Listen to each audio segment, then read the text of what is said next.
കൊച്ചു കാര്യമാണ്. സ്ഥലം വാങ്ങിച്ച് സ്ഥലം നോക്കി രാജ്യം വഴിയൊക്കെ പോയി. എല്ലായിടത്തും 3 ലക്ഷം രൂപ 4 ലക്ഷം രൂപ ഒരു സെന്റിന് വാങ്ങിക്കാൻ പറ്റില്ല. അവസാനം പിന്നെ എവരെ സെന്റ് അവരെല്ലാം കൂടെ വാങ്ങിയാണ് ഇവിടെ കിട്ടിയതില്ല.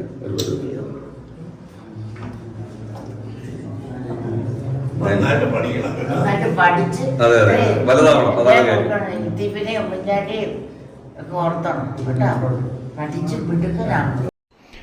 ചെറുപ്രായത്തിൽ തന്നെ മാതാവ് നഷ്ടപ്പെട്ട് മുത്തച്ഛന്റെയും മുത്തശ്ശിയുടെയും തണലിൽ കഴിഞ്ഞിരുന്ന പോത്തൻകോട് ലക്ഷ്മി വിലാസം ഹൈസ്കൂളിൽ 9ാം ക്ലാസ് വിദ്യാർത്ഥി ആദർശനും സഹോദരി കണിയാപുരം ഗവൺമെന്റ് UP സ്കൂളിലെ 3ാം ക്ലാസ് വിദ്യാർത്ഥിനി ജാനകിക്കും കരിച്ചാറയ്ക്കടുത്ത് വീട് നിർമ്മിച്ചു നൽകി. കണിയാപുരം കലാനികേതൻ സാംസ്കാരിക സമിതിയും KPRAയുടെയും സംയുക്ത ആഭിമുഖ്യത്തിലാണ് ആദർശനും ജാനകിക്കും ഒപ്പമുണ്ട് കൂടൊരുക്കാം പദ്ധതിയിലൂടെ 3 സെന്റ് ഭൂമി വാങ്ങി അതിലാണ് 14 ലക്ഷത്തോളം രൂപ ചെലവിട്ട് അടച്ചുറപ്പുള്ള വീട് നിർമ്മിച്ചു നൽകിയത്. ഭവനരഹിതരായവർക്ക് വീട് നിർമ്മിച്ചു നൽകുന്നതിന് രൂപീകൃതമായി പദ്ധതി വഴി 6ാമത്തെ ഭവനത്തിന്റെ താക്കോൽ ദാനമാണ് ഇപ്പോൾ നടന്നത്. ഉമ്മൻചാണ്ടിയുടെ നാമധേയത്തിൽ നിർമ്മിച്ച ഈ വീടിന്റെ പേരും ഉമ്മൻചാണ്ടി ഭവനമെന്നാണ്.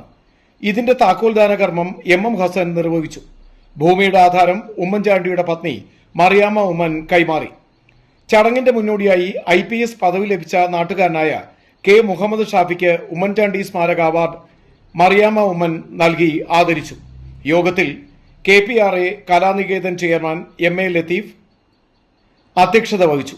പഞ്ചായത്ത് അംഗം ശ്രീചന്ദ് S സ്വാഗതം പറഞ്ഞു. പ്രശാന്തൻ കാണി IPS, പഞ്ചായത്ത് അംഗം BC Ajayaraj, LVHS PTA president Uroob, Kaniyapuram UP school principal Shajahan, Kalaniketan secretary T Nasar, Elamba Unnikrishnan, Nadir Shah M, H Imamuddeen, Sanju Nemom, Ashkar തുടങ്ങിയവർ സംസാരിച്ചു. ന്യൂസ് ഡെസ്ക് പ്രസ് ക്ലബ് വാർത്ത.